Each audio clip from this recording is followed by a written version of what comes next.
plan. Um, but that's okay. It's the overall game plan that's going to get you to win if your opponent doesn't give it to you or force the issue. So that was the overall idea in this game. How was that executed? Well, as I was saying, this was a little late. You normally want to get this, if you're past 7 minutes putting this down, you're late on an expansion. That's pretty late. This was down at about 9 minutes, so that's really, really late. Something else to consider is the vast, vast, vast majority of people on ladder, until you get to a very high level, have a singular basic plan. They have one idea, and that's it. They may continue playing after that, but it's going to be much worse and much less effective. For example, the easiest example is some sort of cheese. I'm going to cannon rush, and if that doesn't work, well, I'm screwed. It's basically how it works out. If you defeat that initial plan that your opponent has, you're very, very likely to win. So if your opponent is planning on, proxy barracks, you kill those units, you don't die to it, you're probably going to win. If your opponent's going for Doom Drop, you just have to beat that Doom Drop. Normally there isn't much of a follow-up.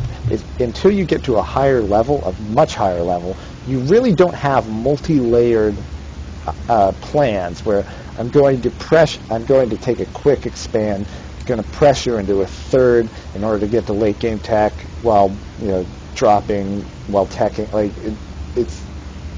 It's much more, until you have to get really far before you get to that complicated of an idea. Normally, all the way up to Masters, you're going to have, I'm going to do my quick expand build into 10-minute medevac Marine Marauder pressure, and then build up bio and hope for the best. Normally, if that initial push doesn't do damage, if you shut that down, that player's dead. Is basically how it works. So if you don't have a coherent plan to begin with, if you're just skipping right to the part where your plan has already been defeated, you're already defeating yourself. Now we actually see in this game, Warheart's plan is basically going to go one base medevac into drop. It's unclear if he originally planned on dropping. It may have actually been that. Actually, let's watch. Let's watch Warheart.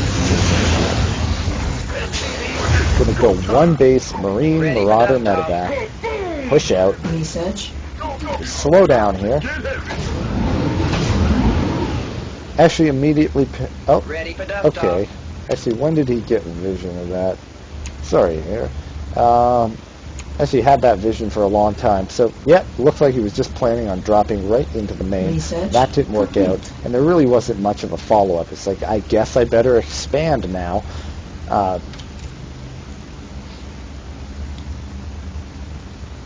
Now, if we look at Amanda's side of things, after that, let's skip ahead to after we crush this push.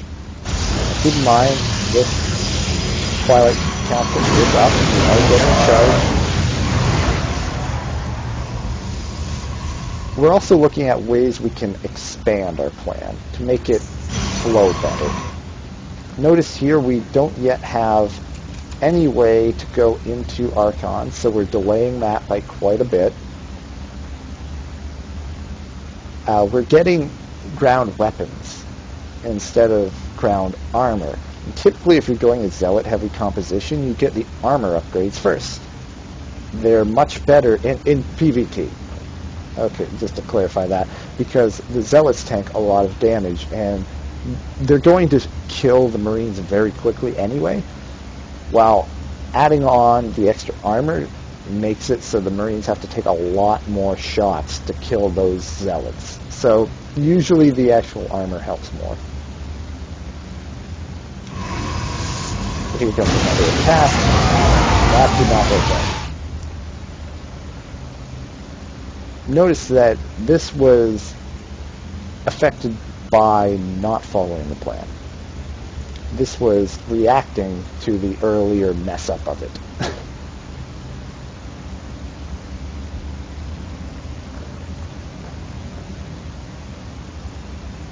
So when this push happened, they just kind of arbitrarily decided, I'm just going to attack. Forget the plan. Just going to attack.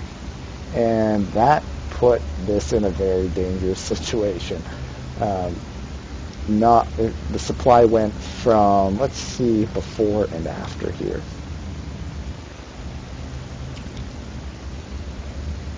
So we're at even supply, it looks like. 79.75, and then being down 20 supply about. So that really did not work out. So why doesn't it work out? Well, it could have. The response was very slow to killing that off. You have to keep in mind why you had the plan that you did in the first place. Why were you going Zealot Archon? Why would that work?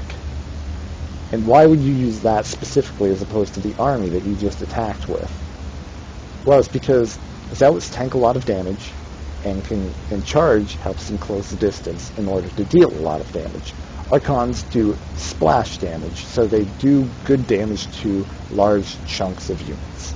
That, as well as they can eat up a lot of gas. Because Zealots are mineral heavy, so Archons can be gas heavy. It's a good balance of your resources to spend everything. So that's why that is a good composition. It doesn't work across the board the entire game, higher levels, but just going in generals here. So that's why that works. But then we attacked in with Zealot, Stalker, Sentry, and just sort of attack moved into bunkers and bio, and that did not work. So you have to account for how changing the plan affects what the outcome could be. Like, why did you do that? Why were you doing the original plan in the first place? That kind of thing. So now we're getting more back on track. We went in for DTs instead of Archons and kind of got forced into this engagement. Fortunately, the Terran does not really. Force fields could have been much, much, much better there. Losing a whole bunch of sentries for pretty much free. No Guardian shields or anything. So this engagement could have gone a lot better. Let's watch that again. Move ahead.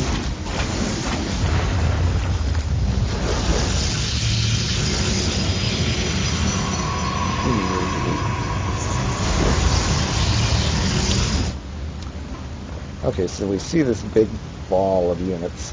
To be honest, this should go the favor of the Terran with good control.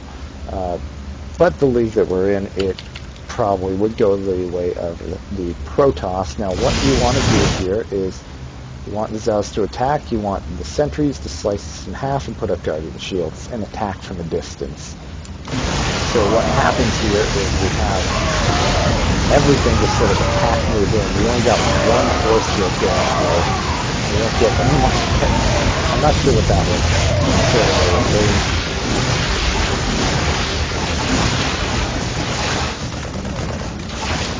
Now, I don't know if you noticed that, but there was a bit of a problem in over micro here.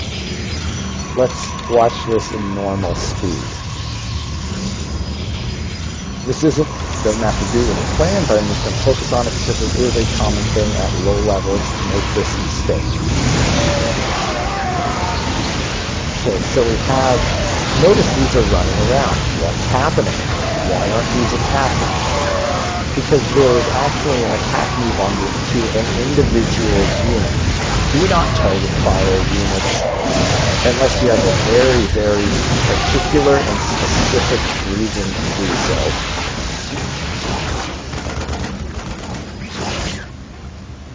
If you have a big ball of units, and your opponent has a big ball of units, you should just attack move towards them, not onto a specific unit. You should not be target firing units most of the time. There are specific instances where you do, like microing back Stalkers against Zealots. You focus fire down individual Zealots to do it quicker since you're not one-shotting them.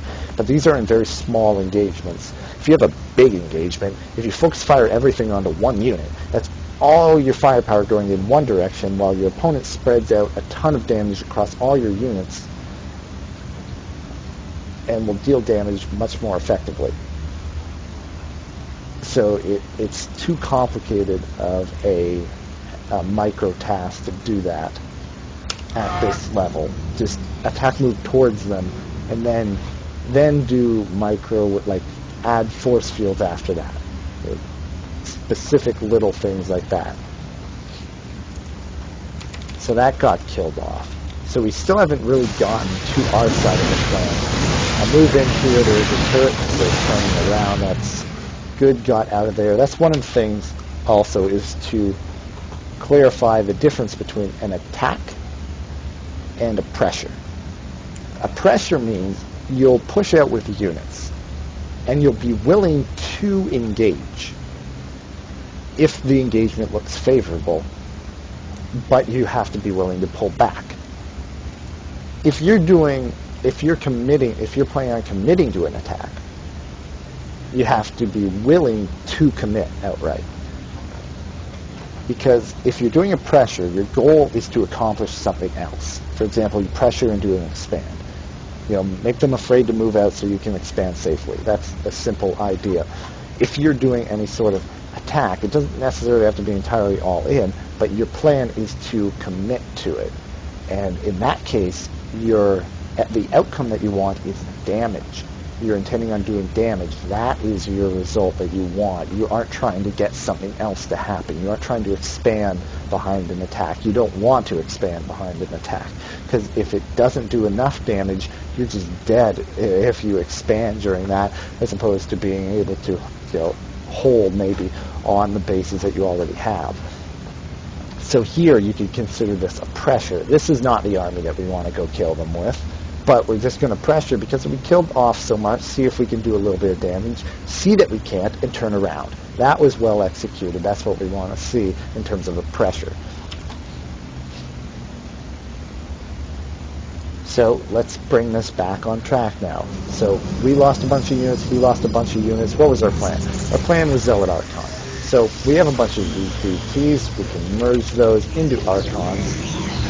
And now we're going to have a bunch of Archons, we have a bunch of Zealots. We're spending our resources very low, very good, and now we're getting ready to attack. Now, I don't know the thought process in that case, whether or not there was an intent to commit or not, but being on 3 bases, we don't have to commit to an attack. We know our opponent is on 2 bases. We have a scout around looking for hidden bases. That's very good. So we know 2 bases. That is it. We're on 3 bases, so we're in a better position. The longer the game goes on, the better position we are in. So I approve of this adjustment from attack to pressure. Now this attack is a bit out of position here, so the attack doesn't do a third. I'm not sure that going into a base race is the best idea, because it's not a good idea. Now we lose that army, but we've killed everything that he has. So now we know that pretty much he's all in now to killing us, or doing like massive, massive damage.